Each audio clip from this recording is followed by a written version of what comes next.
And we are live. We are live on this 26th day of September 2020.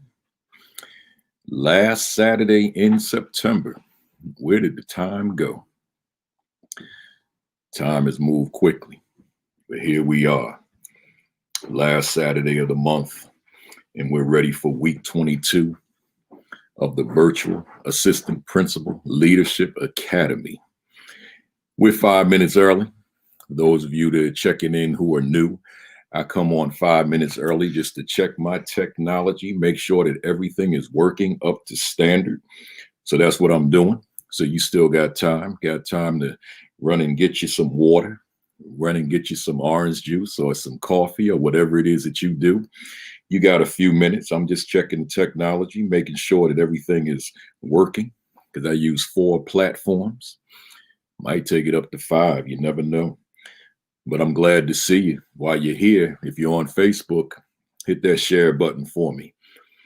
If you're on Twitter, hit that retweet button for me. And if you're on YouTube, hit that share button for me.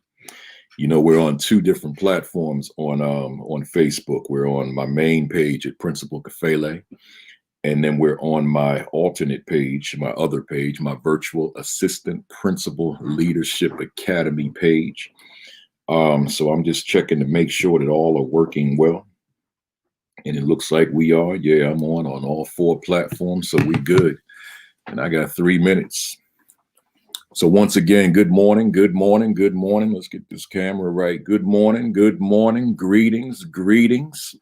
Good to see you all on this 26th day of September, on this last Saturday of the month. Let me know where you're checking in from. Where are you? And, I always ask those of you who are veterans, because we always have some rookies, some neophytes every week. But those of you who are veterans, let me know. Let me know where you're coming from. And let me know if you've been with me from the beginning. We're doing this. I told you guys, I'll announce it formally in a few minutes, but informally, I said I was going to stretch this thing all the way to next May 2021, which I am. But the number in terms of the count turned out to be 53 Saturdays between May of 2020 and May of 2021. And that number 53 just, it doesn't flow right, so I said I needed something a little stronger. So I'm going to 55, right? We're going to do 55 consecutive weeks. I know I'm not going to have everybody on here with me for 55 weeks. That's a long time. That's more content than than an undergrad or a grad course, really. A grad course in grad school for a semester. We talk about 55 hours and then you add up the overages, right? It's even more than that. So, but that's just me, and we're all who we are. And that's just something that I decided that I want to do. We're still early. It's 10:59. So we got another minute and then we'll jump right into it. I got a lot to talk about today, but again, keep on hitting that share button, folks. Those Facebook folks, that's where most of the people are watching from between the 2 platforms. So hit that share button. Those of you who are watching on Twitter, hit the retweet button. Let them know there's an Assistant Principal Leadership Academy out here coming out of Jersey City, New Jersey. This guy by the name of Principal Kafele just giving all this free game every Saturday. He said he's going to try to do it in 30 minutes, but he found that to be an impossibility. So he's doing it for an hour every Saturday morning. All I got to do is just log on to my computer, go to one of his pages and get some PD, some professional development, some professional learning, some professional training every week. From his, we right on the border of the dining room, living room. So from his dining / living room area, which has kind of been transformed into my work area. But hit that share button again, somebody. Hit that retweet button. I need these numbers to go up. I got a lot to talk about today. So the share for the Facebook, the share for the YouTube, and the retweet for the Twitter.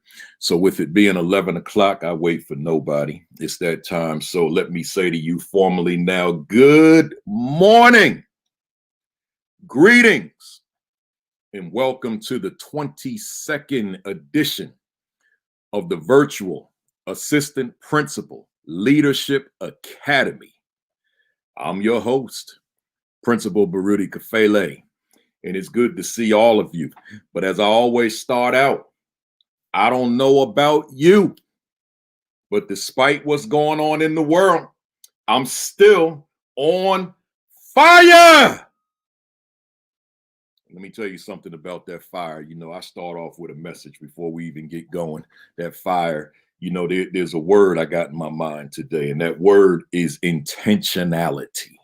Once again, intentionality. See, my fire is rooted in a lot of different things. And in this moment right now, this morning, it's rooted in this word intentionality. When you look at the word intentionality, you got to look at its root, intentional. And when we talk about the word intentional, it has a two-word definition: on purpose. And I'm asking you, leader, because my primary audience is assistant principals, secondarily aspiring assistant principals, thirdly principals and assistant superintendents and just lay people out there and educators and other capacities who just want to be on board with me on a Saturday morning. Well, I got this question: how intentional are you about your work? Once again, how intentional? I'm not talking about somebody that just randomly does this and randomly does that. I don't mean that. I'm asking you, how intentional are you about the work, about your leadership, about all aspects of the work? How intentional are you? You've got to be intentional. You've got to bring a spirit of intentionality to your work every day. You can't be random.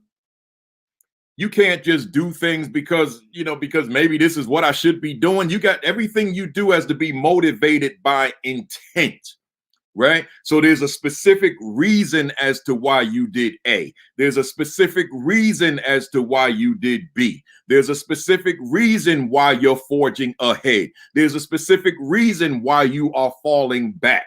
Everything you do is intentional out of a spirit of intentionality. So I ask you, why do you lead? I ask you, why did you log on this morning? What is your intention? See, that intentionality has got to drive you. So that's my morning motivation. Let's get into it. You know, as I always got to start with these. Always. I don't care what my topic is. You got to get your hands on these two books. Let's start here. The Assistant Principal 50. This is my newest.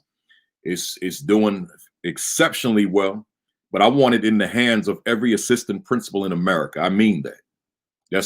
That's not me kind of speaking lofty. I mean I want this book in the hands of every assistant principal in America because it is so worthwhile. There's so much content that an assistant principal needs to consider as they move forward.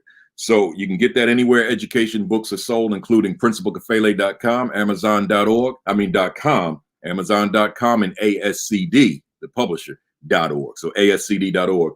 But I want you to get the companion, the Aspiring Principal 50. I want you to have that too. So they go hand in glove. You aspire to be an assistant principal or a principal. This is for you. You are a principal and you're training an assistant principal. This is for you. So I want you to have them both. Get them today and get it out the way and start your reading. Last announcement, and then we into it. You know, I always tell you guys what I'm wearing. I don't have a Negro League shirt on today. This is the first time in the 22 weeks I'm not wearing a Negro Leagues jersey because I was in this Jackie Robinson mood this morning. So I threw on a Jackie Robinson shirt, and somebody out there might be thinking, Jackie Robinson, it says Montreal. I thought he played for the Brooklyn Dodgers. Nah, that's not where it started. Not in terms of his major league career. He started when he crossed the color line. He played in the minors first in 1946. Not 47, 46. He played for the Montreal Royals, which was the minor league team, the farm team of the Brooklyn Dodgers. So he wore this jersey, number 9 on the back. and he played for them for a year, did exceptionally well. And so based on his performance with this team, the Montreal Royals, they brought him up to the majors, to the Brooklyn Dodgers, where he was Rookie of the Year his first year in 1947. So a little history today. No Negro League jersey today for the first time, but I'm wearing Jackie Robinson's minor league jersey. Montreal Royals' first game, by the way, incidentally, was played in Jersey City, which is where I've lived for 30 years. And it's played right literally down the street from where I am now. And that was where his first game was. It was a road game. So this is a road jersey. So he wore the road jersey in his first game, which was played in Roosevelt Stadium here in Jersey City. So just a little bit of history for you before we get into this heavy topic this morning. And some of you that have been reading my post, or you saw the title on the screen, you know we switching gears today. I had no choice. I had to switch gears. So our topic today, engaging your staff in the uncomfortable conversations about race. Once again, engaging your staff in the uncomfortable conversation about race. Now, those of you who are new to the broadcast, this is a year-long effort. It's 55 consecutive weeks, and we use one question as the underlying overarching question for the entire series. And the question is, does my assistant principalship benefit my school academically? So once again, does my assistant principalship benefit my school academically? Is there something about me in this capacity of assistant principal that benefits my school, right? So that's the overarching question. And we deal with various different themes of leadership. And sometimes there's a need to get into themes that are directly related to things that are happening in the world. So because they all have implications for school leadership, for teachers, educators in the variety of different capacities of education. So for example, when George Floyd's murder happened on May 25th, I had to switch gears and I had to talk about school leadership as related to social justice education. When John Lewis made his transition, that Saturday morning was Nelson Mandela's birthday. Had to make another transition and talk about John Lewis's leadership as it relates to the assistant principal. When Jacob Blake was shot in the back 7 times, had to make another transition and talk about social justice education once again. But here this week, we're talking about Breonna Taylor. I'm not going to have a discussion on Breonna Taylor, but I'm going to tell you what the motivation is for this topic this week. Breonna Taylor, in terms of the grand jury's conclusions that no indictments would be given for the murder of Breonna Taylor. So no indictments. She's dead. 26-year-old EMT worker. She's dead. She's no longer here. We know the police were in her apartment. We know there was shooting, but we also know that she's not alive. So I'm not going to get on here and debate you guys and under this within this format of Virtual Assistant Principal Leadership Academy, get into any debate with anybody or discussion about the grand jury of the Breonna Taylor case. I'm not going to do that. You know, that's for a different platform. But I am going to say that it impacted the world. If you've been watching television, if you've had your eyes open, you've been reading articles on the internet, etc., then you know that the world shifted yet again, particularly America.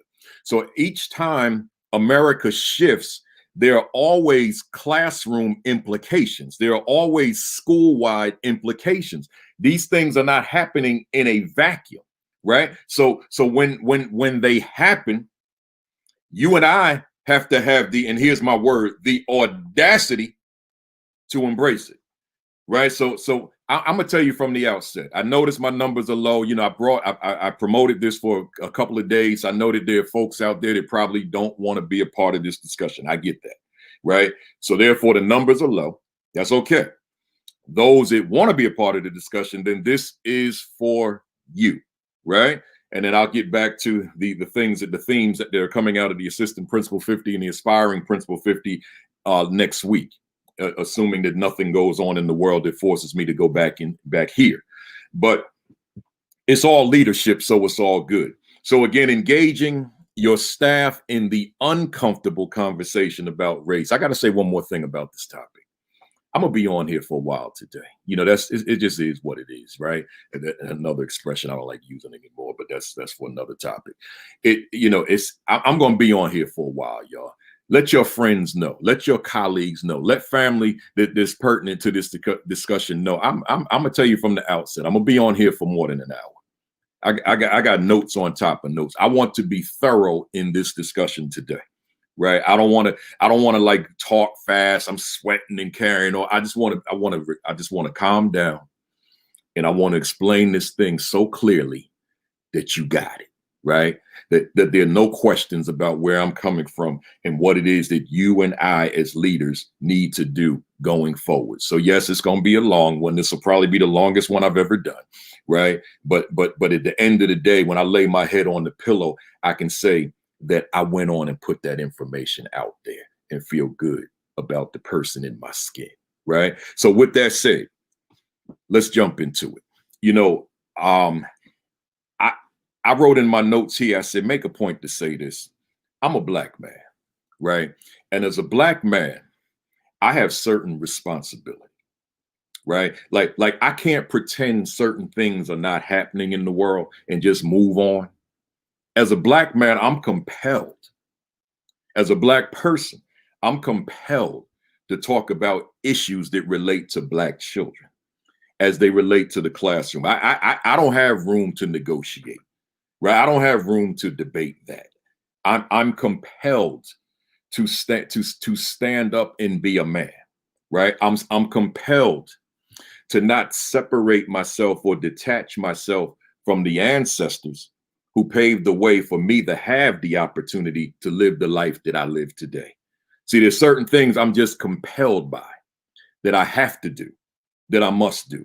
That includes today's topic, right? I appreciate you guys telling me to take my time and all that kind of thing, because that's really what I'm going to do, right? I can't rush this one, but I want my folks out here, my non-Black educators. I really want you to tune in, because I want you to hear this coming out of the mouth of a Black man, right? A Black man educator. I try to stay away from that word male. I know it didn't sound right. Black male. I don't like male. A Black man educator, right? So so my non-African American friends out there, I want you to stay tuned. I want you to hear this, because I want you to hear this coming out of my experience as a Black man, right? So let's get into it. Let me give you that title again: engaging your students, or engaging my students in the uncomfortable conversation about race. Now, before I even go into it, I got to deal with this word uncomfortable, because I put it in quotation marks, right? I put it in quotation marks. And there's a reason for that, because and the reason that it's in quotation marks is because this conversation is not uncomfortable for everybody. I'm not this conversation creates zero discomfort for me. And I know it creates zero discomfort for many, and that's including my colleagues who are white. Everybody's not afraid of this conversation. There's some of us who are. There are probably some who would advise me, Kafele, don't get into that. You're gonna hurt your business. And I'm sure those people are out there. But I'm too old to be running away from stuff, y'all. You know, so here I put it in quotation marks, the uncomfortable conversation, because it's not uncomfortable for everybody. But for those of you whom it might be uncomfortable, then you need to be on this call today. And if you got a colleague out there and they somewhere cutting the grass, or somewhere at the mall, or somewhere taking a walk through the park, or whatever, you need to hit them up. Like, get on your phone and hit them up. Like, you need to be on this call with Kafele this morning, with Principal Kafele this morning, because he talking about the uncomfortable conversation, the one that you and I might not want to have at school on Monday, right? Or didn't have this week at school, whatever the case may be. You might want to hit them up and let them know that he's engaging us in this conversation, right? So with that said, And I see my man say, I just got to acknowledge this. My man, Dr. Darnell Darrell Williams out in Wisconsin. You said you glad to see me back, bro. I've been back since March. Once COVID was out of me in March, man, I've been doing 40 to 50 presentations a month. Right. So I've been back for quite a while, but I appreciate your words. Right. Including these Saturday broadcasts, I haven't missed one in 22 weeks. Right. This is the 22nd week. So here we go.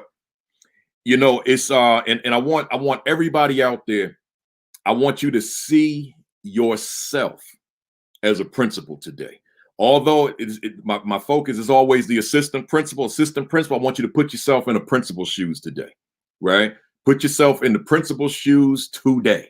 We'll put you back in them AP shoes next week. But for now, I want you to think as if you were principal of the school for this entire presentations, right? So when we talk about this race conversation, I want you to think about a staff meeting. And the staff meeting, if you've got at least one Black student in your school, and I'm talking Black, white today, I'm not incorporating and infusing all the other racial groups, ethnic groups, cultures in this conversation at all. The reason why? Because when we talk about Breonna Taylor, George Floyd, Jacob Blake, and the list goes on, we're talking about Black people right now, right? So I want to keep that consistent. I'm not turning this discussion into a multicultural discussion. That's not what this is, right? We're talking about these very cancerous race relations in America between Black and white, right? That's where I am today, right? So I'm being very specific, very narrow, right? Because in your schools, you're gonna have to deal with that very specifically and very narrowly. You can't, in the name of being comfortable, bring in the multicultural conversation. There are times when you got to talk about the Black-white race relations conversation. There's times when you got to have the courage, the spine, the audacity, the backbone to have that conversation. See, it's easy, it's convenient to have the multicultural. See, that's non-threatening. So we just bring everybody in. But everybody's not the issue. Everybody's not the issue when we talk about Breonna Taylor. Everybody's not the issue when we talk about George Floyd. Everybody's not the issue when we talk about Jacob Blake. Everybody's not the issue when we talk about Ahmaud Arbery. And I can go on and on. Everyone's not the issue. We're talking about Black right now. And as an assistant principal, you've got to recognize that as well. And you have to have the spine to have those specific conversations with your staff. But man, we getting ready to break this down. So here I'm saying at the staff meeting, if you've got at least one Black child in that school or one Black educator in that meeting, educate one Black educator in that meeting, let me tell you something. The elephant is always in the room. But it's just a matter, because so the elephant will literally like stand up in one of the corners of the room, or just place himself right in the front of the room, and he'll stand there like this here. I'm up in here. You see me? Why are you pretending I'm not here? You see how big I am? You see how much space I take up? You see me. You see me, principal. You see me, assistant principals. You see me, teachers sitting there. You see me, whomever else is in that meeting. Y'all see me. You see my big self in this meeting. And I'm looking right at all of you. I'm looking at you. I'm looking at you. That elephant is in that room. I'm looking at you. And then he asked the question, why y'all scared to address the obvious? Why are you afraid to address me? I'm here. I'm the biggest thing you ever seen in your life in person. I am here. Why are you pretending I'm not in the room? Why are you pretending that I'm not here? Why are you trying to circumvent me when I'm too big to be circumvented? You can't go around me. I'm too big to go around. That's what the elephant is saying in the room. The elephant is in the room. So the question becomes, are you going to address the elephant? And what I mean by that, when I said if you got at least one Black child in that school, one Black staff person in that room, I'm saying to you, if at least one of them are there, either in that school or in that room, then you can't run away from the race conversation. You can't circumvent the race conversation. You can't pretend the race conversation doesn't exist. You got to meet it head on. And typically, when you've got those black students in your school, here's the bitter reality. I don't even like saying this, particularly on tape, on a video, but I'm gonna say it. If you got black students in the school, more than likely there's a race achievement gap in that school. Now, you rescue me if I'm wrong. I mean, if you got a school that takes the elite students from a particular town, like here in Jersey City, they got a school called McNair Academic, right? All right, they don't have that achievement gap because they took the students who were performing at the highest levels in middle school, and they got them in that school. They took a test to get there, and they got the highest performing kids in the city in that school, and they make no bones about it. So now you're not going to see that kind of an achievement gap if it even exists in that school, because you got the cream of the crop in terms of the students who are performing the highest. I don't want them to say that they're better or smarter, just performing the highest prior to. But see, I'm not talking about that environment. I'm talking about just that regular environment where you got students in the school and you may have diversity in the school. And I'm going to tell you, if you've got diversity in that school, there's an achievement gap in that school. If I'm wrong, you just go ahead and put it in the thread. Tell me you wrong, Kafele. We got black students, white students, Latino students from different parts of Asia. We don't have a gap. We just got flat line. Everybody doing the same. Go ahead, put on the thread. I'm telling you, you got an achievement gap in there. And I'm telling you, based on data, that more than likely the students that you have to do the most work with in terms of that achievement gap, no fault of their own, by the way, but the students that you got the most work that you got to do with, those are probably your African-American students. It's probably your African-American males. And I'm telling you, those children are brilliant. They are phenomenal. They are extraordinary. They are super duper bright. But there's still this gap that exists, right? So since that gap exists, and I'm not going to get into the reasons why today. That's not what today's discussion is. We're talking race right now, right? The reason, so now if that gap exists, how do you not have a discussion on race? Because if that gap exists and it's a group, a subgroup of students who happen to be African American, how do you and I just go on and pretend that it's not there? It is there. How do you and I have a generic conversation about raising achievement levels when we see that there are students that come from a particular community, or students who come from a particular neighborhood, or students of a particular skin tone, of a particular race, ethnicity, who are not performing? Then how do we approach that generically? You cannot approach that generically. There's specific conversations that have to occur.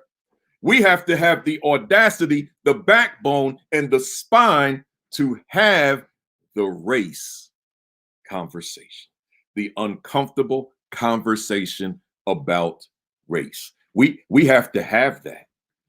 We got to have it. So here, and I'm saying, like in terms of identifying it, two things: the eye test and the data. That's all. The eye test, what you see, you just look, and the data. They both will support everything I just said about the need to engage in that uncomfortable conversation. So I know that Kim Wilson Daniel is out there taking those extraordinary notes that she takes every week. I got 8 questions this week, Kim, and to everybody out there, I got 8 questions. Here's the challenge. I got 50 bullet points. Right? I got a lot. I'm gonna go quick on a lot of them, but I got a lot here. I sat here for 3 days writing these notes. I got up at 7 this morning, still working on these notes. Been working on these notes from 7 till 10:55. Right? So I got a lot here. I'm not even trying to keep this thing brief. So those of you who can hang out, hang out. So question number 1, I got 8 questions. Number 1, for those of you who are new to me, we do self-reflective questions, and that pretty much is the foundation for everything I do on these broadcasts. So I got 8 questions. I'll tell you how to get the notes from Kim Wilson Daniel later. Most of you already know, but I'll remind you later on. Question number 1: are conversations on race with my staff a part of the culture of my school. Once again, are conversations on race with my staff a part of the culture of my school? But as I wrote that question, I wrote it like I wrote it two different ways. Same question, but let me read it the secondary way, which is probably the real question. I wrote, are conversations on race with my staff an integral part of the culture of my school? So instead of a part, I said an integral part of the culture of my school. So for the sake of note taking, I wrote, are conversations on race with my staff a part, and in parentheses, an integral part, close parentheses, of the culture of my school. So with that, let me talk about me for a minute in terms of just who I was as a principal, as a teacher, as it related to the uncomfortable conversation about race. And number one, I'm saying that hear me well. Let me get closer to. I don't know how to lead a school where there is no conversation on race. I don't know. I don't know how you do it. So if there's somebody out there and you've got diversity, or you've got a large number of I hate to use this word, minority students or students of color, right? If you've got a large number of students of color, and if you have achievement gaps, which you probably do, I'm asking you, how do you convene your staff in a staff meeting and you do not engage them in conversations about race? Like how do you do that? Because see, I don't know how to do it. I have no idea. I wish some of my former staff was on this call because they could attest to it, right? I don't know how to lead a school without talking about issues of race and achievement on a daily basis. So in other words, every time there's a staff meeting, I don't know how to not have that meeting. I don't know how you do it. Right? I have to have that meeting. Because if when we look at achievement or underperformance, race is factored in there. There are issues there. And when I say race, I'm talking racism, right? Not because I'm of a certain race, a certain hue, but because of issues of racism. They have to be addressed. But we're going to get into the courage and the audacity to address it as I unfold. Let me just leave it right here by saying, I don't know how to lead a school without this conversation. I have zero idea. I have to have it. I must have it. And I wouldn't circumvent it even if I could. I want to have this conversation because I want my staff to be well informed. I want my staff to understand me as their leader. I want them to understand who I am, what I am. So I got to engage them in that conversation, but I want them to grow in the conversation as well. So I don't know how to lead without it. Secondly, my why. See, as a teacher, a large part of my why was the work I did with boys, and many of you are familiar with that. But when I became a principal, that why stayed consistent. But it also, but accompanying the why in terms of Black and Latino male achievement was just being able to prove to the world what Black and Latino children are able to achieve when they're in the right environment, with the right structures, with the right teachers, with the right attitudes and skill sets, with the right leader. I wanted to prove to the world what these children could do and defy every stereotype imaginable. I wore that on my sleeve, right? There was no hiding away. There was no hiding from that. There was no tiptoeing around. If you were in my school, you knew where I stood as it related to that, right? So I wanted to prove to the world I'm on the public address system or in the auditorium with the students or the gymnasium. I'm preaching the sermon. I want to prove to the world what you all as Black and Latino students are able to achieve, that you can achieve with anybody on the planet. This is personal. That's me on the public address system. I wish some of my former students were on here right now. They will tell you I didn't run away from that. And that's although I had a large number or percentage of white staff. That's okay. They needed to understand who their leader was and where he was coming from. Right? Here we go. Got one right here. Principal now here in Jersey, Etta Joseph. He was there. He was a teacher. I don't hide from that. He was a teacher with me way back in the day. We're talking like 2002, 2003, big time principal these days, right? So that's where that is. So I was walking in my why. See, when you walk in your purpose, hear me, somebody. And it's funny how, like, whenever I'm presenting or even doing these lives, you could write notes, but then your notes take you in other directions. So a lot of things I say to you, they're not in my notes, y'all. But like what I'm getting ready to say. How you gonna have a why, but you afraid to walk in your why? See, that's not in my notes. Let me say it again. How you gonna have a why? How you gonna declare a why? When I say why, meaning purpose. How you gonna declare a purpose, but you scared to walk in it? Said differently, how you gonna have a purpose, but you won't publicly proclaim it? Then is it really your purpose? Or is it just your hiding place purpose, your privacy of your home purpose, but not your purpose when you step out into the world? I'm walking in my purpose right now doing this broadcast every Saturday. I'm being me, whatever that means, right? So I'm saying the same thing for you. I had to walk in my purpose. This was personal for me. So I gotta engage my staff in the difficult, uncomfortable conversation. Number 3, reactions from colleagues when I was a teacher. This is when I first learned that, man, because see, I thought coming into the school that dealing with issues of race with my students now, social justice and equity, I thought that was just the right thing to do. And I found out, I heard it through the grapevine, I had teachers that were not happy with that new teacher down the hall named Baruti Kafele. And they got the principal, like I'll use the word sick, they sicked the principal on me. And the principal came in my room one day and said, like, you gotta bring this down. Right? And them posters you got on the wall, all them Black heroes, the staff doesn't like that. You got to pull those. I'm telling you, at 1988-89 school year, y'all, you got to pull that down. This was in New York City, in Brooklyn. You got to pull that down, right? But here's the principal didn't say because it was bad for children. Hear me, somebody.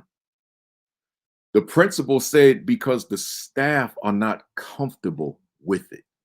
Now, my first reaction, I'm 27 years old at the time. My first reaction was, principal, how do they know what's happening in my classroom? How do they know what's on my walls? I don't know what's on their walls. Right? So you mean it's a problem with having Dr. King and Malcolm and Garvey and Sojourner Truth and Harriet Tubman? These were the people I had up. It's a problem with them on my walls. I'm using them to inspire my children, and there's a problem with that. I don't want to really get political on here, but I'm gonna just say this to you. I took nothing down. All right, nothing came down because I gotta be me. I gotta be me. Those of you that know me personally, you know I'm gonna be me. You know that. Those of you that don't know me, you don't really know what that means. You'll find out when I write that book, because I'm gonna write that book one day, right? So I'm gonna say to you that so now I started hearing things. So now so that kind of informed me that, oh, this is not going to be as easy as I thought it was in terms of being my authentic self, because I got people out there in my environment, in my vicinity, who are opposed to what I'm doing, even though it has no bearing on them. These are self-contained elementary kids. They don't transfer to their classes, and I'm corrupting them, so to speak. They're in my classroom every day, all day, except for their specials. But the special teachers weren't the ones that were complaining. It was my other colleagues that taught the same grade level in terms of 5th grade. And I guess others who heard about it in other grade levels. So I'm sharing that to say this is my initiation into learning that, okay, There are folks that that do not agree with this, but I have to have the willingness when I become principal to regardless of the fact, engage in these conversations, right? So that was number 4. Number 3 in terms of I'm talking about our conversations on race with my staff, an integral part of the culture of the school. So now I become principal, and I learned very quickly as principal that there's a spectrum of thought amongst staff. I learned that like first day. There's a spectrum, and you got some people on one end of the spectrum who are right there with you, if not more extreme than you. And then you got the opposite end of the spectrum where people are like, I don't like a thing you saying, buddy. I don't like what you say, and I don't like what you're about. And then you got everybody in between. Well, I had to learn how to balance that, and that's what we're going to talk about today. That's why I said I need some time today, right? But then I also discovered simultaneously on the speaking circuit, it's the same thing.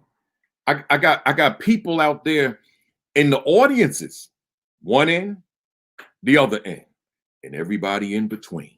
I can do a whole presentation just on those experiences, but that's for another time. And then ultimately the conversation about the correlation between race and achievement levels, right? So let's get heavy now. This was all preliminary. I spent a half hour being preliminary. Let's get heavy. Question number 2. If I currently engage my staff in discussions on race, what are the reasons that I do so? Let that one marinate for a second. If I'm a leader and I currently engage my staff in discussions on race as it relates to student achievement, because that's what it's all about. What are the reasons that I do so? Now, when I put this together, I just started brainstorming. So I'm gonna have to read these notes to you, these short bullet points in terms of me brainstorming. I had came up with this extensive list by saying, no way in the world I'm gonna spend time reading all of this stuff. I reduced it to about 5 bullet points.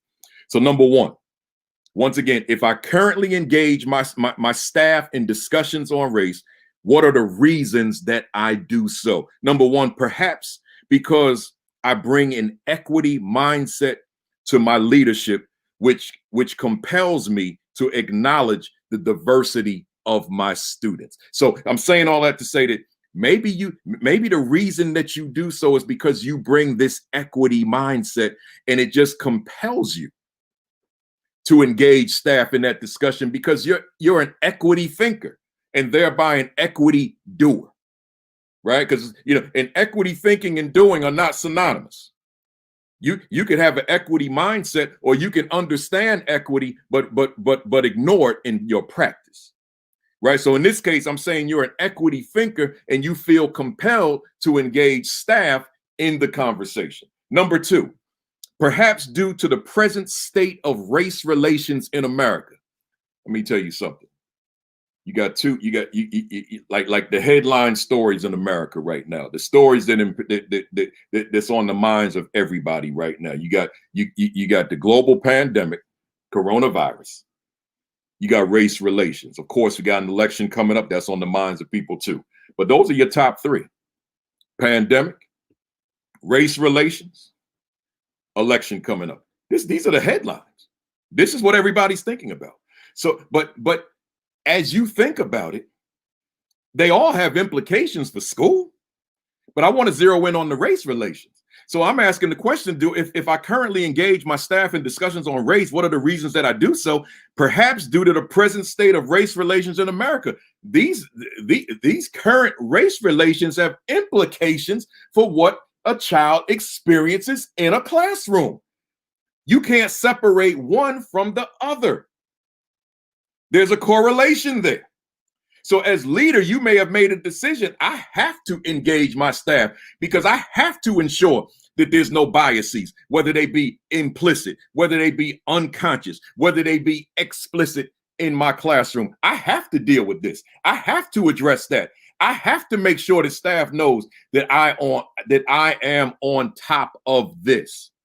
So that's number 2. Number 3, perhaps due to my understanding of the historical relationship between blacks and whites. Oh man.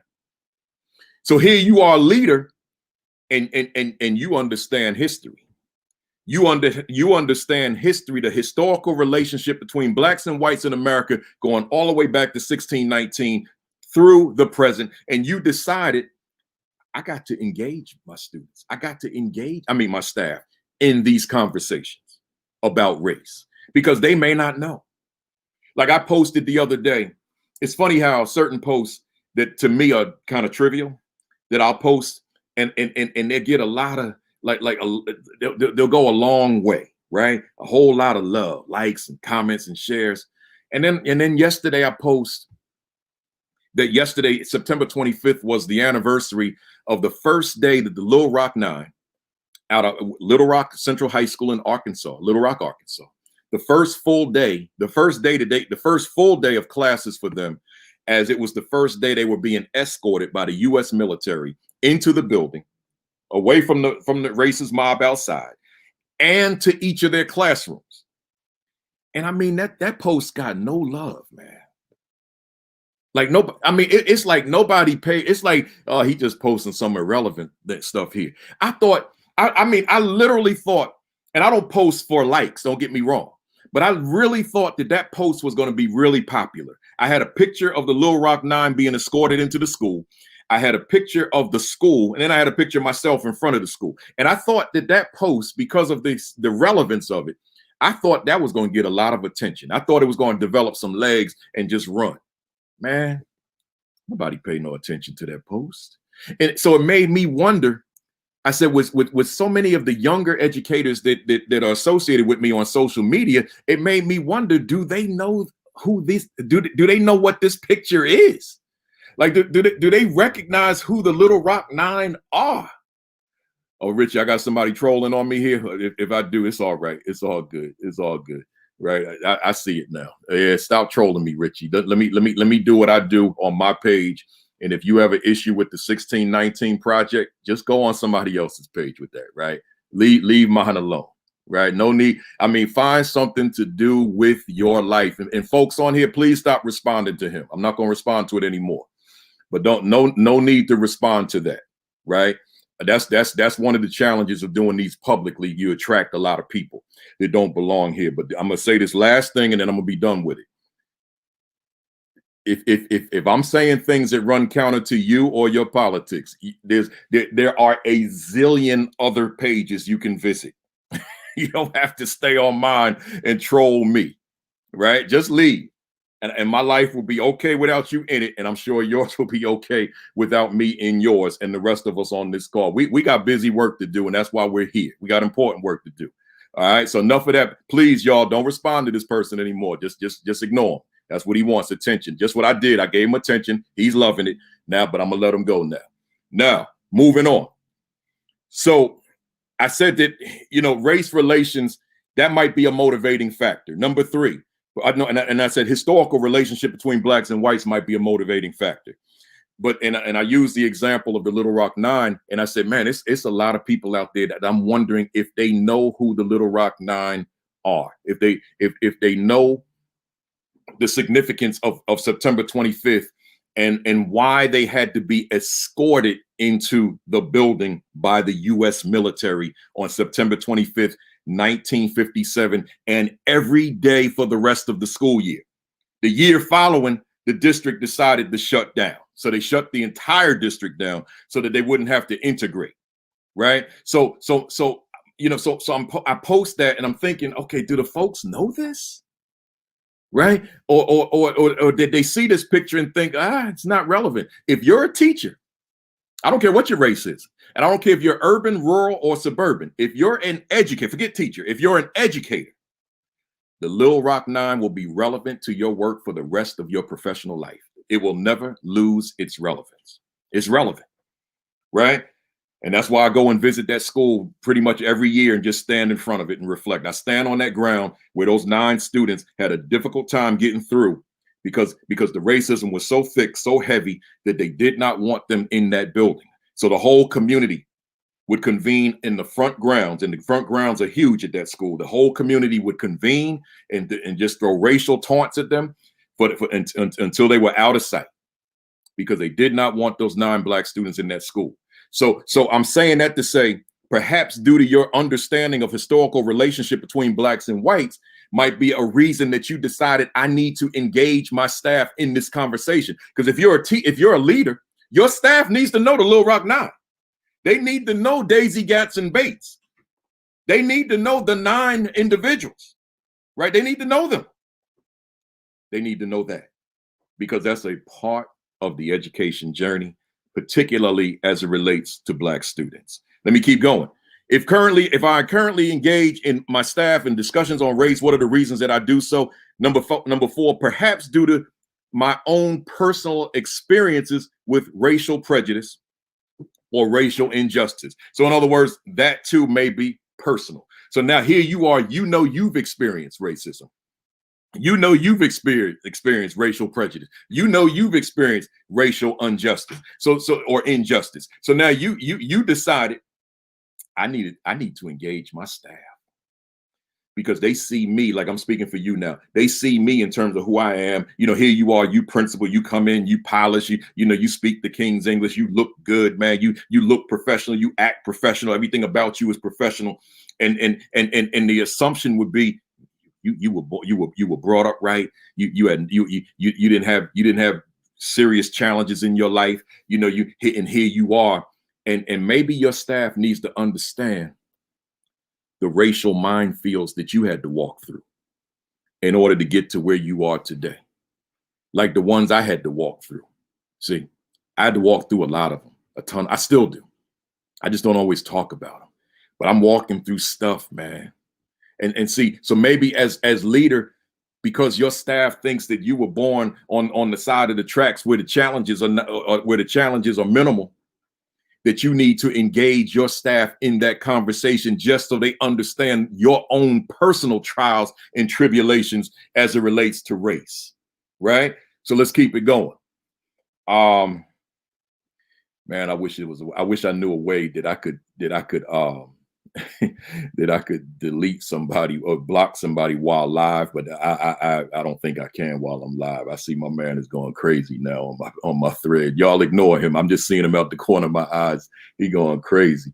So here we go. I got to say that with a smile because I don't want y'all to see how I'm feeling inside, right? So the last one, perhaps because it's just the right thing to do. Right. So maybe you engage them in that conversation because it is just the right thing to do. Right. And I see some of you guys telling me what to do, but I'm on StreamYard. I'm not on Facebook. Right. Well, he's actually on Twitter. I'm on StreamYard. So I can't, I'd have to go to Twitter and do that. Right. So, I'll figure it out. So here we go. I mean, I'm not really distracted by it. So it's actually humorous. Matter of fact, it speaks. No, let me say this to y'all. It speaks to why I got to have this conversation, because people like that are sitting in the staff meetings. Matter of fact, let me go in on this person. People like that individual, they're in your school. They're in your staff meeting. And you trying to say the right thing in terms of being able to take that youngster to another level, but you got that person that's in your staff meeting. See, he hiding behind a computer right now. He tough guy right now. But see, I don't see his name right now. Whoever you are, I'm glad you're here, right? Because you just enhanced my presentation. This is my point, y'all. It's rascals like that sitting in the staff meeting, but that's here. Let's go here now. The staff meeting is just for an hour on a Monday. Tomorrow, that person's in the classroom with your students. This person is trolling me right now. This person knows I exist because he's probably an educator. Because most of the people that know me on social media, on Twitter, are educators. So this person is an educator. That's why he knows I exist. This person is going to show up in a classroom. Forget about the fact that I don't agree with what you're saying. That's fine and dandy. But the fact that you have the audacity to come on the thread and to continue to do it, and you're a teacher, you're an educator. That's the problem, because a youngster that may look like me might be in the classroom with you, and clearly you don't have my best interest at heart. So now what happens? You, my teacher, is particularly the elementary level. I trust you, not knowing that you are killing me softly. See, that's the implication. So I'm glad you showed up. Maybe some of your friends might show up too, and I can make an example of all of you, right? Because that's where that is. See, I can't sugarcoat this, y'all. People like that troll that's on my page are in classes certified as a teacher. I may even go further, as a principal, as an assistant superintendent or superintendent or even commissioner of education, and have nothing better to do but to go on a progressive presentation and to troll. See, that's why this message today. That's why. Hit that share button, somebody. Hit that retweet button, somebody. Somebody needs to hear this. So again, I don't want you guys, I got my family on here. I don't want you guys to respond to this person. Please don't. I just needed to say that to you. I'm not talking to that person. I'm talking to you, because sometimes we lose sight, right? So I want to make sure that you hear that. So let's keep going. So that was number 2. And I ended that by saying sometimes it's just because it's the right thing to do, to engage in the uncomfortable conversation about race is just the right thing to do. If you've got youngsters of a variety of different races and ethnicities and cultures, and you pretend that they're not there and that they're just this one monolith where they're all the same experiential background, same needs, same interests, same challenges, same obstacle, same reality, then I'm saying to you, them kids don't need you, because you have not made those distinctions. You have not differentiated. You have not met those youngsters where they are. You got to meet them where they are, in the name of equity, in the name of bringing an equitable mindset to instruction. You gotta meet them there. So therefore, it's just the right thing to do. Let me go to question number 3. If I do not engage, oh man, we going somewhere on this one. If I do not engage my staff in discussions on race, what are the reasons that I choose? I was getting ready. I was creating something. What are the reasons that I do not? That's what I wrote. Now in my mind, I'm trying to create something different. I was trying to say choose not to do so. So again, if I do not engage my staff in discussions on race, what are the reasons that I do not? And I started brainstorming. I came up with a few, and a lot, and I reduced it to about 9. Number 1, concerns about my own job security. Oh man, I've heard that many times, where teacher will say, not teacher, leader will say, Kafele, I'm not you. I mean, I'm quoting people now. Kafele, I'm not you, right? For whatever the reason, you could have these conversations. I can't, right? I can't have these conversations. I got a wife at home. I got children at home. That's valid. I get it. I'm not criticizing. I got children at home. I got children in college. I got a mortgage to pay for, right? I need this job. I can't get in there and be a rabble rouser, so to speak. And typically I say to the person, I'm not being a rabble rouser. Don't even associate that with me. I'm just advocating for my students, right? I'm doing the right thing, like I said in the previous question, right? So that might be one of the reasons. Let's keep going. So number 1 was concerns about one's own job security. Number 2, concerns about staff morale, right? Okay, I can go with that. So if I go into a conversation about the uncomfortable conversation about race, it might adversely impact my staff's morale. Okay, I understand. I understand, but we gonna talk about how to get around that. That's why I said I'm gonna be on here for a while today. I'm not gonna leave you hanging. I got the solution, but first I gotta delineate it. Number 3, not deeming discussions on race as being a priority. Okay. So this leader said, it's just not one of my priorities. I mean, it's important, but it's not up here because I got achievement, I got this, I got that. That's my priority. Okay. Number 4, not deeming discussions on race as relevant to my school. That's a little bit different from priority. Priority, there was a ranking, a sequence. But in this case, it's the person saying it's just not relevant here. Race is just not a relevant issue in my school, right? So I get it. I get it. Let's keep moving.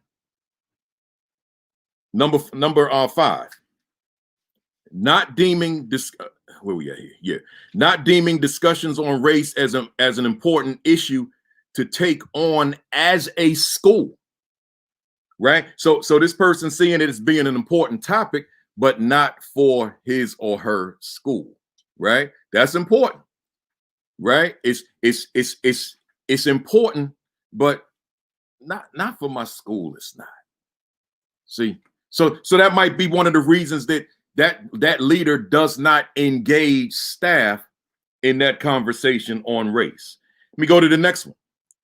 Person might say, person might not deeming discussions on race as being beneficial to the success of my school. So now this person is saying, well, I can see why a conversation on race might be important, but I don't necessarily see it being beneficial to my school.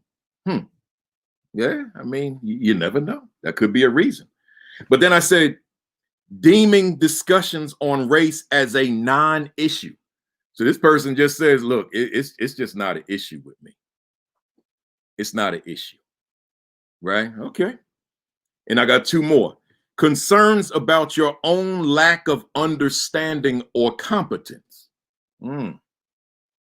So now now this principal may say, these issues regarding race that I hear so many African Americans, whether it be those I see in the media, those that I know, or my colleagues, or whomever in my world, my orbit, I don't really understand it fully to engage my staff in that conversation. I can respect that. I don't really understand it, or I don't really feel I have the competence to engage my staff because I don't have the knowledge base. I don't have the experiential background. I don't know what this is. I can't identify with it. I can't relate to it. So now, so therefore, principal may in his or her mind, I'm not going to engage my staff because I don't feel I have the competence to engage my staff, or I don't feel I have the understanding of race relations, race related issues to engage my staff in that conversation. And then coupled with that is the last one, concerns about my own credibility, meaning the racial composition of my staff versus myself. So maybe, so for example, let's say I know there's a need for me to engage my staff in the conversation about race as it relates to my students, but here I am, I'm in a school, my staff is predominantly Black, but I'm not Black. And I just don't feel, I don't know that I have the credibility. I might, but I don't know. I'm using that as just another reason that one may come up with as to why one may not want to engage staff in that conversation. So with that said, let's look at those scenarios. Man, I did some writing in terms of preparing for this. Let's look at some scenarios. I'm gonna tell you guys again, don't respond to this guy. This person, I'm not gonna read his name. This person is bored, man. I keep looking at my thread and he's all over the place. I gotta laugh, man. This person is all over my thread. So, hey, welcome, man. So I ain't been trolled in like a year. It's been a while, right? So, but here we go. So here's the scenarios. Number one, black principal and a black staff, right? A black principal and a black staff. Yeah, that's one dynamic. And chances are, even though black people are not monolithic, chances are that black principal with that black staff may have a certain high degree of comfort in that conversation. But see, everybody, like I got a diversity of people watching this morning and a diversity of people who will watch the video later. So we're all in different places, different situations, urban, rural, composition of staff is different, composition of the administrators are different. So I want to tackle quite a few of them. So that was the first one, black principal with a black staff. Here's the second, white principal with a white staff. Man, that's probably that's probably an easy conversation to engage in terms of that principal with that staff because of the commonality of race. Right? There's a certain threat that's not in the room in terms of the diversity now. So okay, I'm white, my staff is white. Let's have this conversation, right? Because of the commonality there. But now let's mix this thing up a little bit. Number three, black principal with a racially diverse staff. Now that's a lot of you that watch because you send me emails and so forth and tell me that. That's a different dynamic. From a black principal with a black staff. Now you got a black principal with a racially diverse staff. Now here's where it gets a little tricky, because with that racially diverse staff, at the end of that meeting, you still need your staff to be on fire, to be on board, to be energized and ready to jump into that classroom the next day, right? So I'm saying here, I'm gonna come back to that, Cedric. I was trying to get to this one.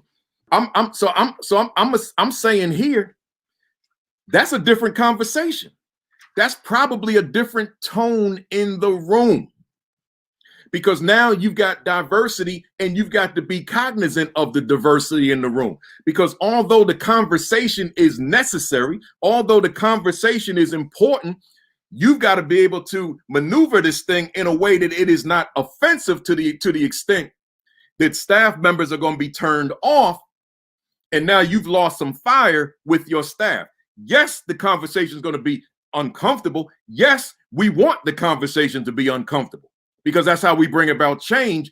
But yet you have to deal with the reality that you've got diversity in the room, and you can't treat it as if you've got a 100% African-American or black staff, and thereby there's a different understanding than if you've got a racially diverse staff, and thereby you got to tread differently. I mean, let's make no mistake about it. When I'm out on the road and I'm doing an event and the staff is 100% black, like when I go to the National Alliance of Black School Educators Conference to speak, right? That's a different reality for me than when I'm at a different conference that's diverse, or a conference that's all white, because a lot of conferences I speak, I'm the only black person in the room. The guy on the stage is the only black person in the whole convention center. So that's a part of my reality as well. So, but that changes the game for me. It changes my delivery, because a lot of my delivery is based on what I'm receiving from my audience. So when I'm with an audience that's 100% black, man, it's like being in a Baptist or Pentecostal church, man. They amening me, and the whole presentation, they call and response, they clapping it up. They standing up. I mean, it's just a different reality than when I go to certain places and everybody's white and the room is extremely quiet and I can't feel how I'm being received. When I'm with that black audience, I know exactly how I'm being received. Why? Because they tell me in their actions. When I got a room full of folks saying, "Amen, brother." I mean, they ain't even calling me Principal Kafele. They calling me brother. "Amen, brother." "Preach, brother." Right? So now that's giving me more fuel. But when I go to another place in the racial ethnic composition has changed, ain't nobody in there saying "Amen, brother." They're not even saying "Amen, Principal Kafele." I might get a couple of head nods that tell me, okay, all right, I think I got something here. Right? I gotta be able to analyze the room. I gotta read the room. So it changes me. So my whole delivery is different because I'm in a different place. See, so I'm saying as a principal, it's the same thing. I'm not asking you to water down your message. I'm just saying you got to be cognizant of who's in the room, because at the end of the day, everybody's got to go back and teach your children. And you can't offend people in terms of your delivery, in terms of your content. So it's a different kind of a message. It's the same intent, same message, but it's being delivered differently because you need that teacher to come back to school tomorrow strong and motivated and ready to take care of business. So that's another scenario. Next, white principal with a racially diverse staff. See, in that situation, so part of that racial diversity is those black staff members. And as I'm a black staff, if I'm a teacher, I'm a black staff member sitting in there, I got certain expectation for that principal. I got certain expectation, and I'm waiting to hear certain things because I'm black and I have a reality of being black. And when I'm not hearing that, but yet I know the principal's engaging us in a race-oriented conversation, I got to intervene respectfully. So I'm saying that these different scenarios, they alter our approach. Next, black principal and a predominantly white staff. Oh, man. And I know it's people on this call that know that. I see my numbers going down because it's 12 o'clock. Hey, y'all, I ain't going nowhere. I got a lot to talk about. I just need to get it on film. And then that way I can post it. So I'm just going to keep going until I'm done. So let somebody know. Principal Kafele going for the long haul today. This will be the longest one I've ever done. So now, and I still got a 2-hour panel to do later on after this. So it's going to be a long day for me. So here I'm saying black principal with a predominantly white staff. Huh. Yeah. That's you got to be able to manage that whole thing, because you may have people sitting in that room that do not think like you, that do not see the world like you, and you may not be able to be the person you are with the black with the black staff, right? Because you got to bring people around to the way that you see the world. You see the world differently, right? So that always has to be considered, or you're going to self-sabotage your own leadership. Next, white principal with a predominantly black staff. We know that exists out there. Hey, principal out there watching this morning, and you may happen to be white, but your staff is black. That means you might have a lot of homework to do, because they're not only bringing themselves to that staff meeting, but they're bringing their experiences of being black to that staff meeting. And that could be an experience that you know little about, depending on your own upbringing and what your exposure has been throughout your life. So so between you as principal, white principal, and a black staff, how are you guys going to connect? Right? Because that connection does have to be made, because you have been appointed the principal of that building, and that happens to be your staff. So you still got to be successful. Right? But but that conversation about race, you can't run away from that. You can't run away from that. You still have to have that conversation, right? You still got to have it. Your worldview, your experiential background, it may be very different from your staff, but that doesn't give you an excuse not to engage your staff in that important conversation. Nevertheless, you still got to have it, but you got homework to do. And then you got to consider with your black staff, they're not monolithic. Although they're black, that doesn't mean they're all thinking the same, because they're not. It doesn't mean they all had the same experience growing up, because they didn't. And it doesn't mean they had the same experience with race, because they're all their own individual. But I'm saying to you, white principal with a predominantly black staff, you have to consider all of that. You got to consider it. Next, I got a few more of these. Black principal with a sizable black staff. Here's what I mean. Like, I'm not saying principal with a black staff. I'm saying black principal with a sizable black staff, meaning, but you got some other groups in that amongst that staff too. So here you have 100 staff members, and 80 of them are black, but another 20 are white or white and other, right? You can't treat that staff as if that's a 100% black staff. You have to consider everybody in that room as the leader of your school, which now brings about its own set of challenges in terms of having that race conversation, because you got that 80 that are very comfortable in that conversation. But as principal, you need that other 20 to have the same level of comfort in that conversation, which we're going to talk about today. I told you, I got the how in this presentation. So they have to feel comfortable in the conversation as well, because they are going back into the classroom to teach your students as well. And if you've got a teacher and you value all your teachers, but you've had this meeting, this controversial meeting perhaps, and now your non-African American staff are turned off by it because of just the way they perceived it, where do you think their fire is going to be tomorrow? Right? So see, as principal, you're not person on the street. You're not activists. You can be an activist leader, but first and foremost, you are the principal. So you have a responsibility and an obligation to your staff, regardless of racial composition, right? You have a responsibility to your staff. So therefore, you may have to tweak some of what you do. And what that tweak looks like, I'm getting to it soon. I'm almost there. Next, white principal with a sizable black staff. So white principal with a sizable black staff. So meaning that white principal may have some folks in there that look like him or her who are white, but they're not the majority. And see, all that has to be considered as you begin to develop who you're going to be within that conversation. Next, black principal with a sizable white staff. So meaning that there are some black folks in the room, but the majority of them are white.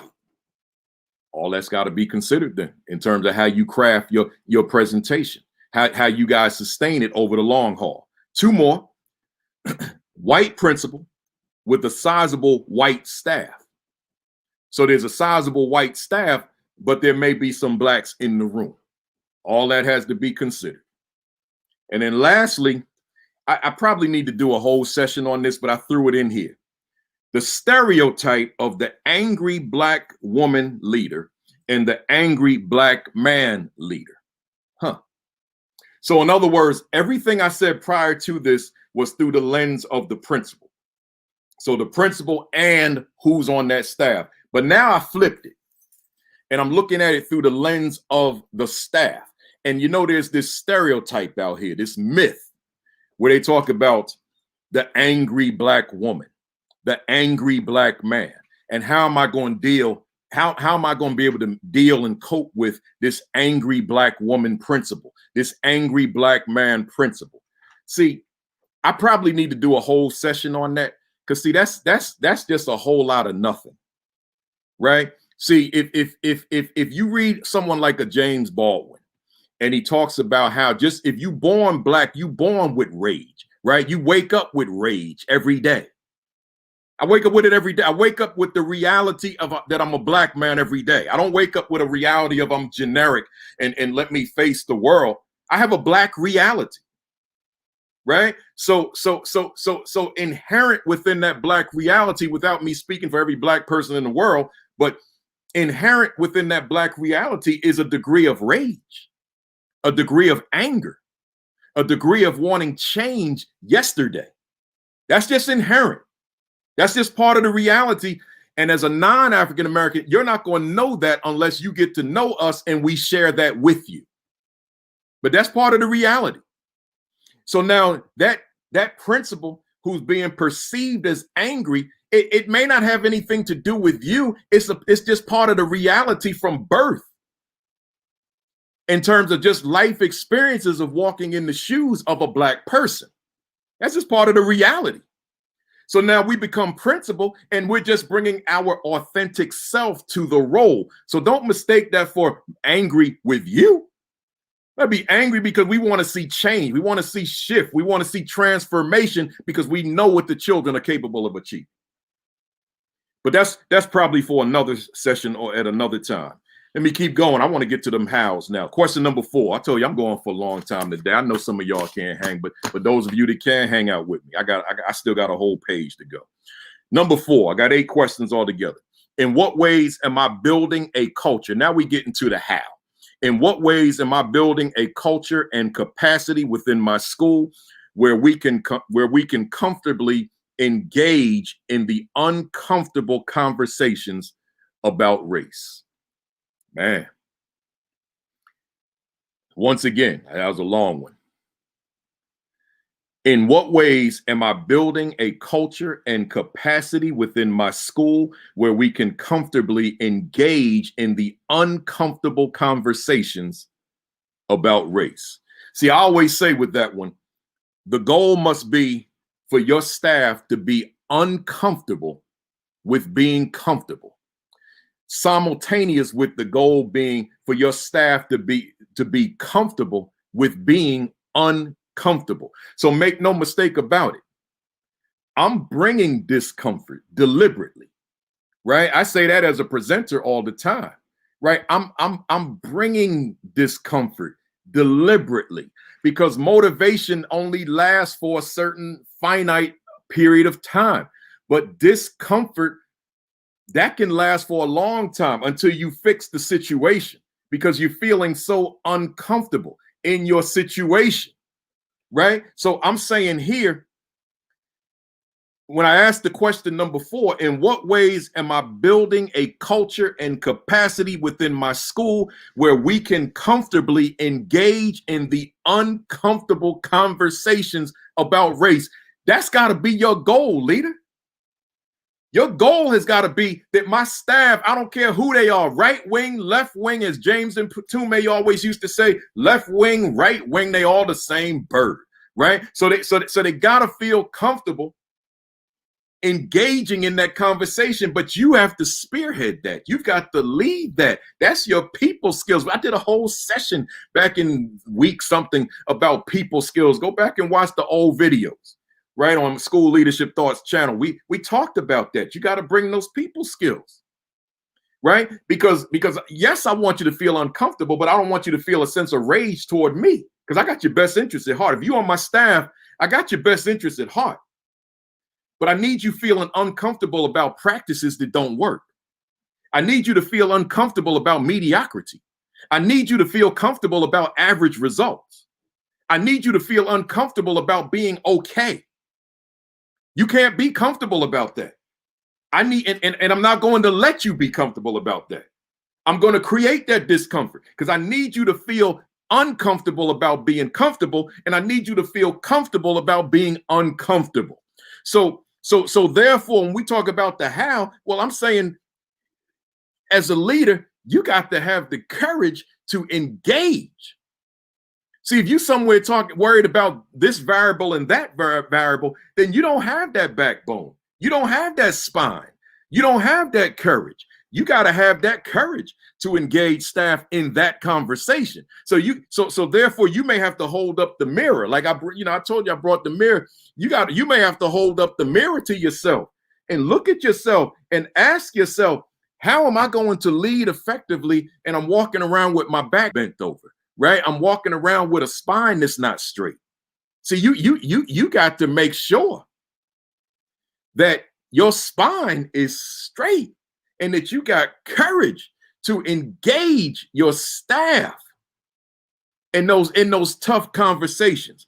So part of the strategy therefore would be the articles that you send your staff that you guys are going to pick apart. You're going to dissect at the next staff meeting.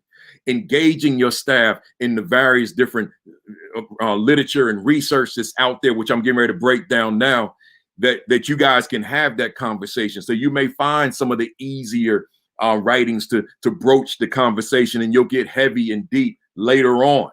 But you got to start sending those articles. Just on your send those email blasts to your staff group and request them to read those articles before the next staff meeting. Nothing too lengthy, but something where you can have a good, substantive, meaty conversation as it relates to race, particularly if those are your students in terms of diversity or predominantly students of color. right? So where do I start? Question number 5, Kimberly Wilson Daniel. Where do I start? And I'm saying here, an excellent place. Hear me well, somebody. An excellent place to start. Where am I at? Okay, excellent place to start the conversation would be right around talking about George Floyd, because everybody on your staff saw the 8-minute and 46-second video. That is an excellent place to start that conversation. But another great place to start that conversation is a conversation about the lack of indictments for the death of Breonna Taylor. That's another great place to start, right? Because as you look at it, like, okay, somebody's dead, but no one's been accused of killing her. How could that be? And then you could even do the hypothetical. If she was white, would we have the same outcome? There's nothing wrong with that hypothetical, particularly if you're on the brink of creating a culture within your staff where you can have a tough conversation, which includes those kinds of hypotheticals, right? So here we go. I'm saying those are great places to start.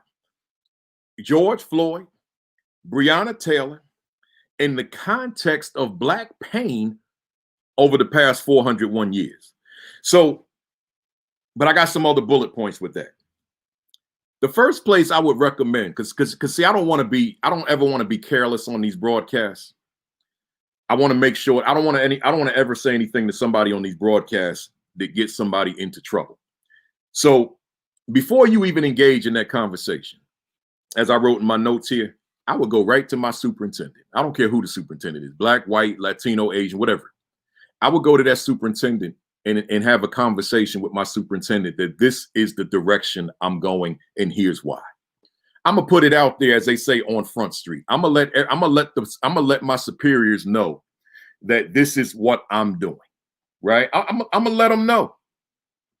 So that way, by me letting them know, if it creates any controversy, right? If someone like this person that's been trolling me for forever now is in my staff and wants to create havoc in the community, because see, the one, and again, folks, don't respond to this person, but he or she has positioned himself to be a good example for me. See, someone like the person trolling me now is the one that would be sitting in the staff meeting and then go and spew some false narrative out into the community, right? Because people like this here, this on my thread, that's what they do. This person will probably put stuff on social media about me today that has nothing to do with anything I've said, but in an attempt to discredit me or maybe even to destroy me. That's probably the intent, right? But I wear the big boy shoes. So I don't concern myself with that kind of stuff. But I'm saying it to you because that kind of person could be sitting in your staff meeting, right? So now your intentions are noble, but you got someone like this person. So they sitting back, they got the tape recorder going, they've taken notes, and now they go out into the community, and now they distort what you said, and now you on the front page of somebody's newspaper. And now you got to go into damage control because of one individual. Notice how I'm not insulting this person by doing name calling and all that kind of stuff. Let that be instructive as well, because I could sit here and do that, but I'm not going to do that, right? Because when folks come at you and want to get underneath you or under your skin, you still got to maintain your professionalism, which is what I'm doing. You still got to maintain your integrity, which is what I'm doing. So I'm acknowledging this person right now because because this person has actually enhanced the presentation. Maybe there's one of my friends, and that's the reason that they on here, because they wanted to help me in that regard. Because it's making everything I'm talking about, which is abstract, it's making it concrete, because you and I get to see the person. You see this person right here, right? So now this person has been trolling me for the past hour and change. I don't know about you all. I don't have that kind of time in my life. I don't have time to be playing. I just don't. That's just who I am. I don't have time to play. Right? So therefore, for someone to be on here just playing for the past hour, because this can't be serious, right? Unless he's going to try to do me harm.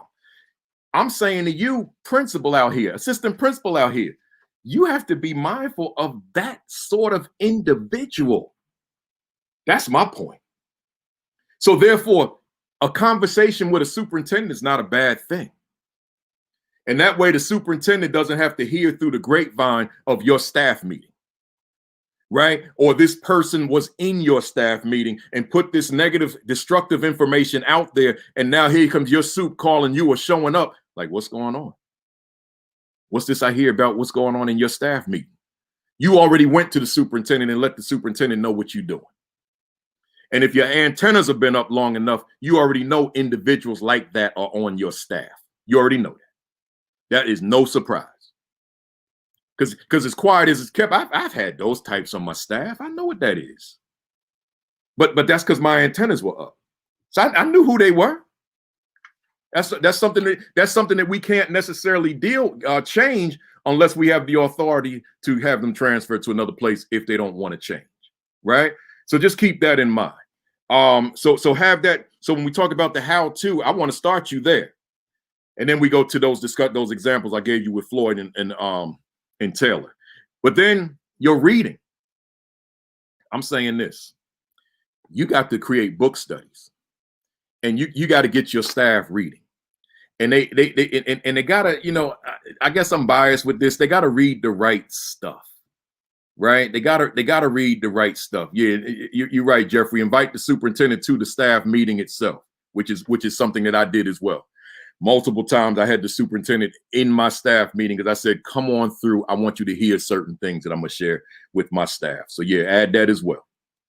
Right? So reading. I'm gonna run off a quick list of books. Write these down, or you can just rewind the tape later because it'll be on my social media pages, and you can get them again because I'm gonna go fast on this. But you got to start. I always say, toward understanding racism, you can't just read books that critique racism. You can't just read books that critique and define systemic racism. You got to understand what got us here in the first place. Right? You got to understand what got us here in the first place. And I need to respond to this question. What if the soup is the problem? You know, it can happen. But, you know, everything is a teachable moment. And one of the things that I learned, even if I got a superintendent that's not on the same page with me, I'm an educator. Right? My title may be principal and the title of the leader might be superintendent. But at the end of the day, I'm an educator. And I can still, if I use my people skills correctly, I can still educate. I can still enlighten. And I don't need to speak to you hypothetically about that. That's what I did. That's what I did. Right? I would, but I wouldn't do it. See, you don't grandstand in an administrator's meeting and then go against the superintendent that way. You'll never win that one. I wait till everybody's gone. And now it's just me and that person. Or I'll schedule a meeting and then it's just me and that person. And now we can hash that out without a crowd in the room. See, I'm not going to undermine the superintendent in the middle of my colleagues, right? I'll have that private meeting. We can have a conversation and I trust me, we're going to have a meeting of the minds. Trust me on that one. We will, right? Because at the end of the day, we're both educators. We put our pants on the same way, one leg at a time, right? So it's just a matter of how we approach it. What's our posture? What's our demeanor as we approach it? Let me keep going. So I'm saying that we gotta know history, right? We gotta know history. So I'm saying, therefore, there's certain books that we gotta delve into. And if we're just reading books on contemporary racism, we're not gonna understand racism. We gotta go back into history and understand what got us here. So let me give you these 6 books real quick. Before the Mayflower by Lerone Bennett Jr. Again, Before the Mayflower by Lerone Bennett Jr. Number 2, From Slavery to Freedom by John Hope Franklin. Once again, From Slavery to Freedom by John Hope Franklin. Number 3, Journey to Liberation by Dr. Molefi Asante. A-S-A-N-T-E. Again, A-S-A-N-T-E. But Journey to Liberation. That's really a high school / college level book. But for the neophyte, it's a great book to read. Next, Introduction to Black Studies by Dr. Malana Karenga, K-A-R-E-N-G-A, K-A-R-E-N-G-A. Introduction to Black Studies. He's the founder or creator of Kwanzaa. Number 5, Introduction to African Civilizations by John Jackson. Again, number 5, Introduction to African Civilizations by John Jackson. And finally, number 6, The Miseducation of the Negro by Dr. Carter G. Woodson. Once again, The Miseducation of the Negro by Dr. Carter G. Woodson. I'm saying here, you take certain chapters of these books and you start engaging staff. You create a culture with your staff where we're starting to delve deep into history. Why? Not so that your staff become historians, but so that your staff has a better understanding of who your students are, historically speaking. They're not going to learn that through a book on that critiques racism. A book that critiques racism is not a bad book, don't get me wrong. But we're talking about having a fuller understanding of who these children are, historically speaking, as opposed to definitions that pop culture has given them over time. And then I have a much more comprehensive book list on my website. Go to principalkafele.com and then go to my writings and podcast link. Click that and then click where it says blog and look for my suggested reading for teachers of African-American children. I've got a list of about 150 books. Another place to go, it's a website, the Association for the Study of African-American Life and History. Once again, the Association for the Study of African-American Life and History. The website is asalh.org.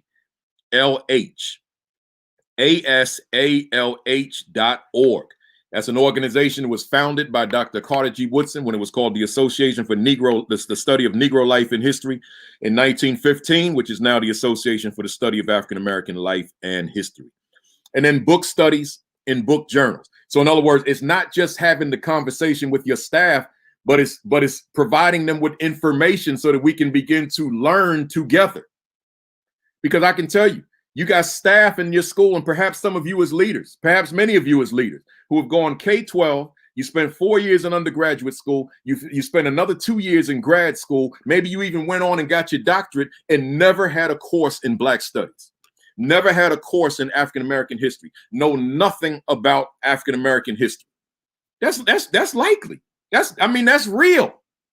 That one could spend their entire education career and never learn about Black people. So therefore, what you know about Black people is what you've seen with your eye, but you don't know anything historically about them.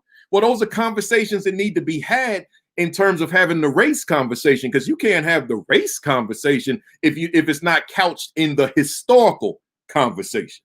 They go hand in glove. So that question number 5 was, where do I start? Question number 6 is, how do I start? So again, Kim Wilson Daniel on Twitter, that's her handle, Kim Wilson Daniel. Assuming that she's hanging in here all this time, she'll have all these notes for you. On Facebook, she's at Kimberly Wilson Daniel. I think she spells it with an L-Y as opposed to L-E-Y. If it's not L-Y, then it's L-E-Y. Right? Either one, you can find her. She as Pac says, she ain't hard to find. Right? So somebody said, what'd he say? Don't worry about it. Right? So where do I start was number 5. Number 6 is, how do I start? And I'm saying here, number 1, you got to take an honest look at yourself. Now, those of you who are new to me, I don't usually go this long, y'all. This is an aberration. It's an aberration. Don't worry, man. This guy go too long. Yeah, he go too long giving free game, man. I don't like people that spend a whole lot of time giving free information. It's all good, y'all. We be back to like 45 minutes next week. I'm gonna try, right? But here we go. How do I start? Honest look at yourself, your why, your intentions, your objectives, your knowledge base, your competence, your people skills. Man, that's a lot right there. That's a lot right there. Let me get that to you again. How do I start? Well, first you got to take a look at you. What you bringing to the table? I'm saying an honest look at you relative to your why, meaning your purpose. What is your purpose for wanting to engage in this discussion? What is your purpose for this work in the first place? But kind of narrowing it down to the purpose for having this discussion, ongoing discussion. What's your purpose? What are your intentions? What are your objectives? What is your knowledge base currently? What is your competence level? And how are your people skills? Man, that's a lot right there. That's this, y'all. That's this. That's the mirror. That's when we get off this call, instead of you doing what you might be normally be doing on a Saturday, find your quiet space and just ask yourself them questions. What's my why? What's my intent? What's my objective? Right? What's my knowledge base? What's my competence level? How are my people skills? Go to your mirror, look at you, and come up with some of those answers. Next, your audience analysis. As I did with those scenarios of the racial composition of staff and administration, you got to do your audience analysis. You got to know your staff. You got to be able to read the room. That's crucial. You can't go in there as person for room A that would have worked better in room C. See, can't do it. It's so many examples of mistakes I've made with audiences over the years. I don't make them too much now, but over the years I did when I was trying to figure out this whole speaking thing. And I would bring in certain intros with certain crowds. And I found out when I'm working with a bunch of administrators in an urban environment and they've had a long, tough day, that little joke in the intro, I found out real quick it don't work with them. Right? They've been at the job since 7 o'clock in the morning. They're doing a nighttime PD with me at 7 o'clock in the evening. They've been or 8 o'clock. They've been working 12 hours, and then I come in with some little joke to break things up, and they looking at me like. And I found out real quick that night, don't do that no more.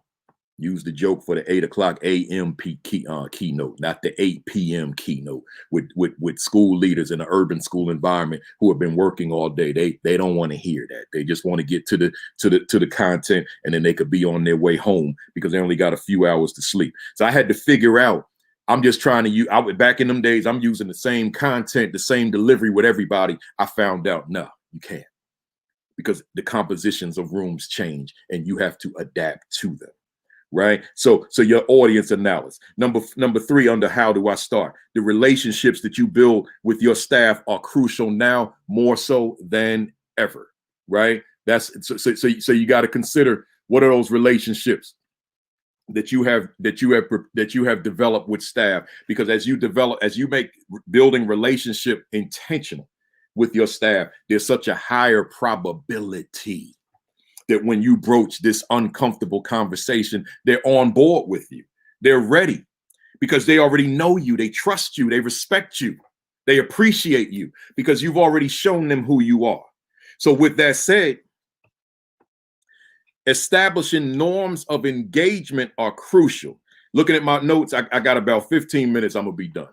So establishing norms of engagement are crucial. Man. You can't. So regardless of the composition of staff, you can't just have staff just like just stuff flying all over the walls. It's not going to work. So you gotta establish these rules or standards or expectations of engagement, because the last thing we want to do is have conversation with staff and we're sitting in there offending them. That's counterproductive. The intent is not to offend. The intent is that you're going to be productive, right? That by the end of that meeting, that session, that discussion, that conversation, that we're going to be closer than we ever were. We're going to be close. We're going to be all right.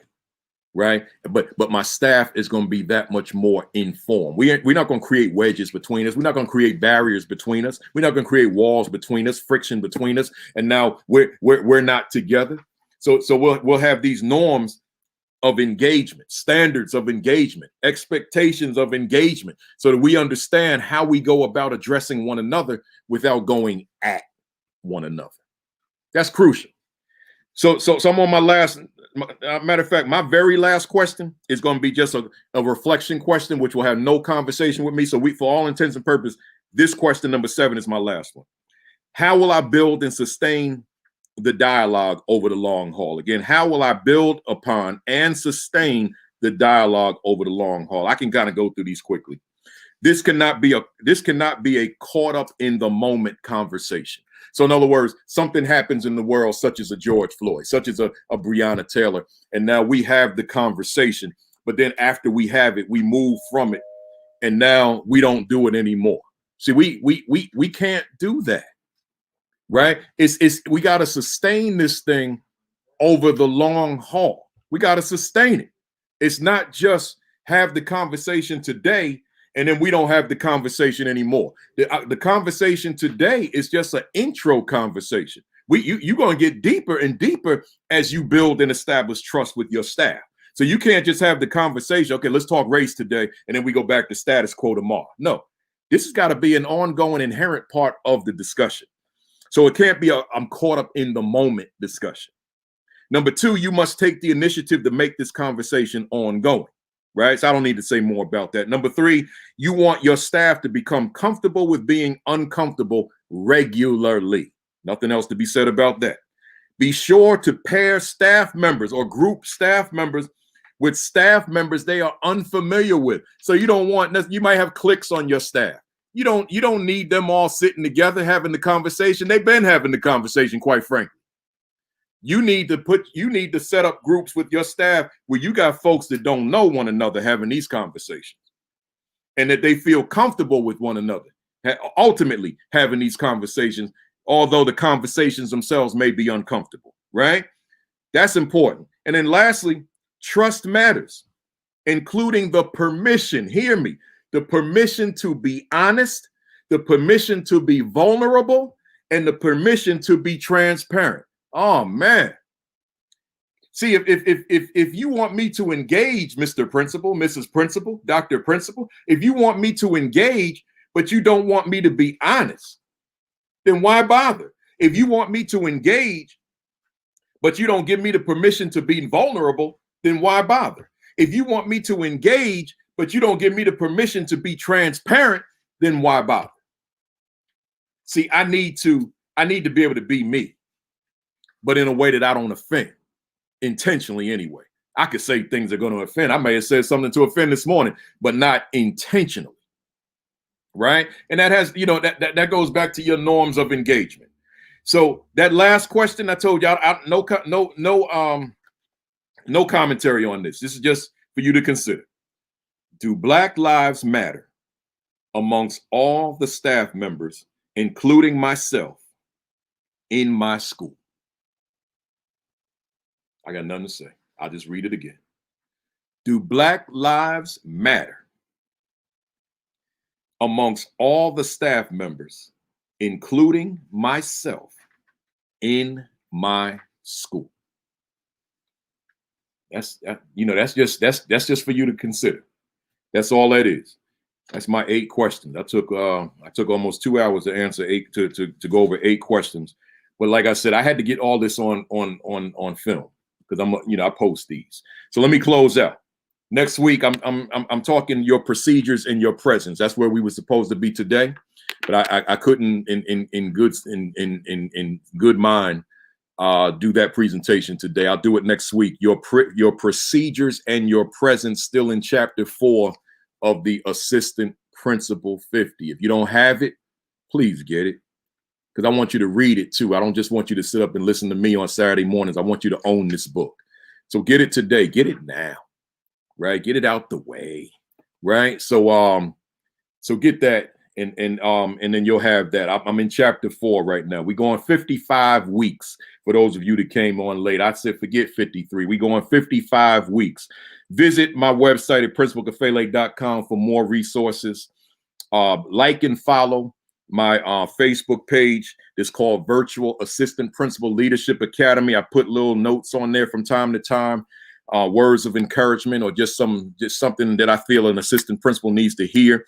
And subscribe to my channel on YouTube, School Leadership Thoughts. I put videos up all the time. Right now, it's kind of been these presentations, but you never know what else I may put on there. And then, COVID-19, those of you who are down there in Tampa, Florida, if I have any Tampa folks on here this morning, I know I normally do, but I don't know who's still here this late. But all I can say is I'm praying for you guys. That's all I can say, right? I'm not going to get political. Just, regardless of the decision that your governor made, just take proper precautions, y'all. You know, I don't go to restaurants and all that. You know, I eat, you know, unless it's outdoors. I don't do it. So just, you know, just take proper precautions. That's all I'm saying. I'll keep that right there. And then lastly, diet and exercise. Get it in, folks. Get it in. I say it every week. Get it in. Get that diet right and get that exercise in. And lastly, have a great week. Well, before I say that, let me just thank you, those of you that hung in here for since 11 o'clock this morning.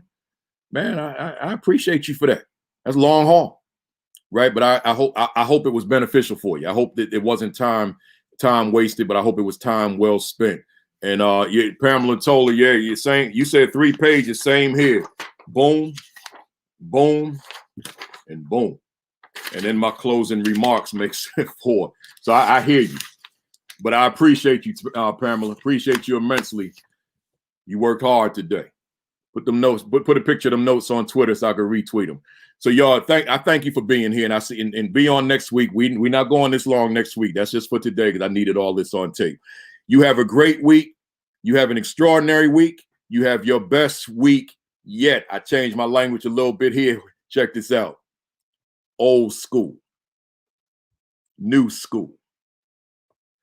I approve this message. Cock your fist back and count to 3. 1, 2, 3. We keep this language the same. Bam! I'll see you guys next Saturday, first Saturday in October. Have a great week and be safe.